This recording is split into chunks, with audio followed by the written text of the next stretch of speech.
some of you could probably see this coming a mile away, but this is me diving into why Kazami is such a good character in Re-Rise, and why liking the underdog is a good thing, really. Because when we start this show, I said that Kazami was the fun and lovable idiot of the group, and people were just writing him off immediately as just what he was, a guy that liked to show off but never really amounted to anything. And it was really early on where you see him sort of marveling at everybody else and getting frustrated at his own inabilities, that you see him slowly wanting to change. And by far out of everybody else in the group, Kazami's story is probably the easiest to follow. I think that kind of helps with liking him and seeing him grow as a character, because you don't want to be kind of sat there kind of trying to piece bits of his story from all over the place to make sense of it. A little bit like Hirato's story, where it's a little bit more in depth and you have to wait for everything to align properly before you can understand what's going on with the story. With Kazami's, it's a lot more straightforward. He keeps dropping hints of it here and there, still in the late game. We're at episode 25 now of this currently being recorded. But to summarize, Kazami is a boy who grew up fishing, and everybody said he was great at fishing, but it turns out that when he's around everybody else just takes it for granted. It's just like, well, what's the big deal? There's nothing special about you.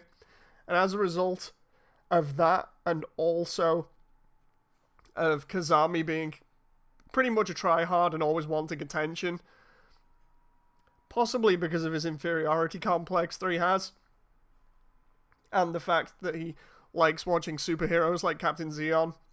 He wants that attention. He wants to be the guy that everybody looks at and goes, oh yeah, that's cool. He wants to feel special, because he's not. And at some point in everybody's life, you feel like that. Not so much that you want everybody's attention, but that you just want to feel special. You want to feel unique, and you want people to say, oh, that's really cool. You're cool. And Kazami's had none of that. And we get to see a little bit more of that in episode 25, where he says, you know what, I don't really think I'm that cool, but whatever, And Maya says to him, no, I actually do think you're cool. And he responds with, wait, what? And then she just kind of blanks him. But yeah, the satisfying part about Kazami's story is we get to see him grow as a character and get to see his abilities grow and him slowly perform and become the guy that he wants to be. And that is great, because with other Gundam shows, we've had protagonists like Riku from Normal Build Divers more or less been given everything that they need to progress through the story from A to B pretty easy, with no resistance or hardly any resistance. In the case of Riku, he got beat maybe once or twice in the entire show. But apart from that, he didn't really have to deal with that many problems.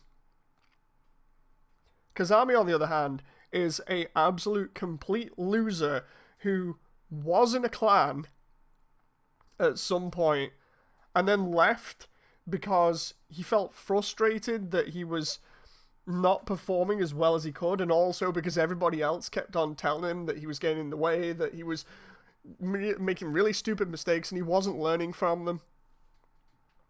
And as a result, he kind of felt like they were picking on him a little bit or getting at him too much, so he left. And this is where the show kicks off, where we get to see him trying to drag Hirato along for one of these side missions, or this new mission to this new world, apparently. He's heard of it somewhere, and the idea is that with Hirato and Hirato's skills, especially at piloting the core Gundam on its own, without all the armors, with Hirato's skills, he'll actually be able to get that glory that he wants. He'll be able to leech off him and become famous. And that's why he says, like, do you want to come with me? Let's start a group or whatever. And this is where he's really desperate at the beginning. He wants all that fame, but he wants it the really easy way without having to try. And over the course of the show, we get to see him fail really early on. We get to see him being really frustrated at the fact that he can't do much, if anything. We get to see him overpowered by multiple mobile suits when he's trying to defend, when he's trying to do cool attacks or strike cool poses. He's the guy that gets jobbed. He's the comedic relief. But what happens when the comedic relief actually triumphs for once and slowly starts changing? Well, we get to see that when he's faced with the Daughters that has the crazy beam gatling and a bunch of other mobile suits that he manages to defend himself against, even though his suit takes a lot of damage, and by the end of it we get to see the Justice Knight in absolute pieces.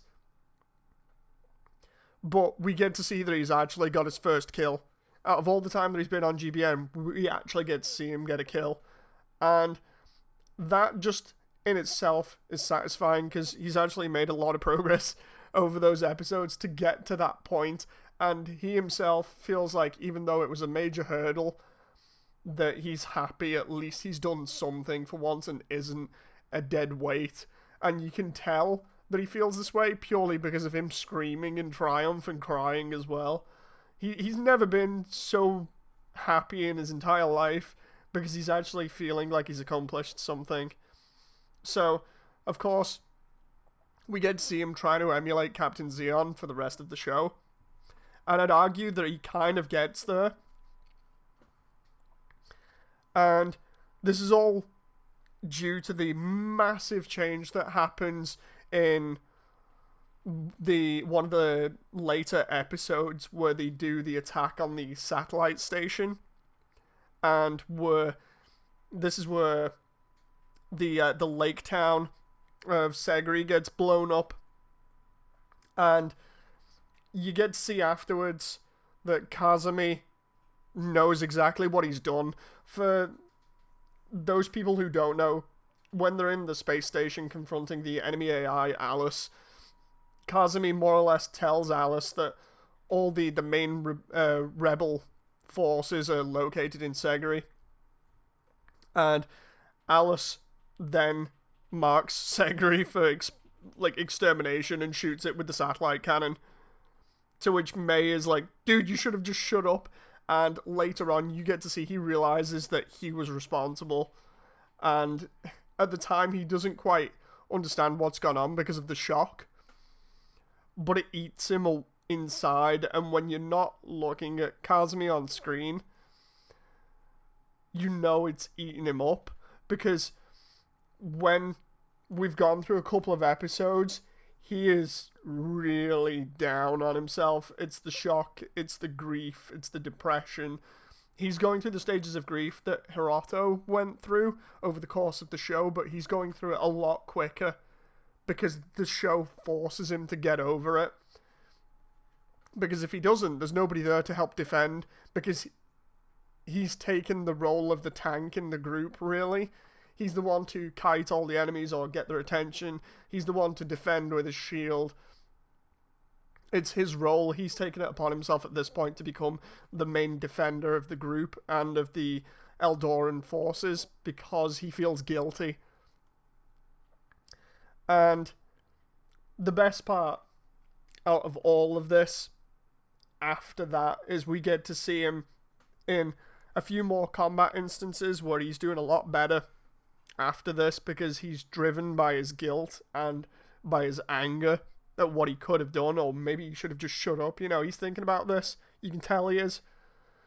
Before this, he was just kind of bumbling around and trying to take all the glory for himself, and now he's actually thinking about other people. And the best, most satisfying part is where you finally get to see him change from the Justice Knight to the Aegis Knight. And it's a big step up, primarily because the mobile suit has a lot more weapons at its disposal, is a lot stronger, and he feels a lot more comfortable now with his role in the group. So what we get to see is a lot more of him using his suit to defend the others in the group and then press the enemy for the attack. We get to see him taking out waves of mobile suits that he never would have taken out before this, primarily because he didn't have the strength, or rather because he was too busy messing up. He was focusing on looking cool. Now he's just focusing on what he has to do, which is defend. And all that time when they're busy talking to the Eldorans, specifically with Maya, you can tell he feels guilty over Jed's death, primarily because he caused it, and he feels responsible for looking after Maya. As a result, it's one of those things where he's driven on by that, and it only makes him stronger. So when you see him massacring things in the Aegis Night, you just know it's coming from a really good place, because he really, really doesn't want the same type of thing that he made happen. He doesn't want that same thing happening again, because he doesn't want to go through that again. So it's a little bit selfish of him, but at the same time, he's doing it for everybody else. So when we get to see him bursting out his most powerful attacks, mainly the King mode, that's when it becomes absolutely amazing, because he not only does he take on massive amounts of suits and manage to also destroy quite a lot of suits that he would have struggled with beforehand, but also we get to see during the training for the final mission where they have to go against the hardest of players to beat in GBN, we get to see at one point he even manages to, if only for a moment, manages to match the power of the champion with his own mobile suit, with the giant swords that they both have.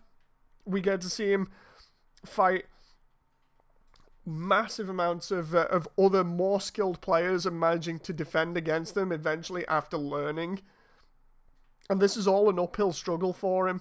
He's been more vocal than anyone else on the team, I would say, in terms of when he knows he sucks.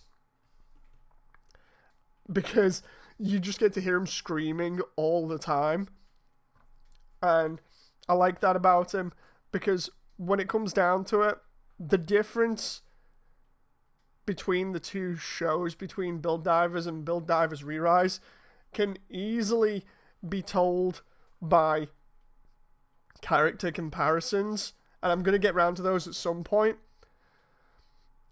But I've gone into this before and said that primarily Re-Rise is a bunch of losers trying to be good at saving the world, trying to overcome the problems that they have together and get better in terms of piloting and building. And Kazami, his story is the easiest to follow. It's the most satisfying, because you see him go from complete and utter loser to more or less emulating Captain Xeon and going up against some of the hardest fighters ever in GBN. And the result by episode 25 is they actually succeed. You get to see him taking on massive amounts of Alice's mobile suits and holding his own. And by the end of it, they all manage to perform the tasks that they need to in coordination, and it's just so fun to see somebody who struggled so much actually finally be where they want to be, in terms of being a guy that maybe doesn't necessarily think of himself as cool anymore, but everybody else does, because he's doing what's right. And because he's earned that privilege, or he's earned that role through hard work and determination to get better. So yeah, what do you guys think? What do you guys think of Kazami and his evolution over the show? I'll see you guys on the next video. I'll see you next time. Bye!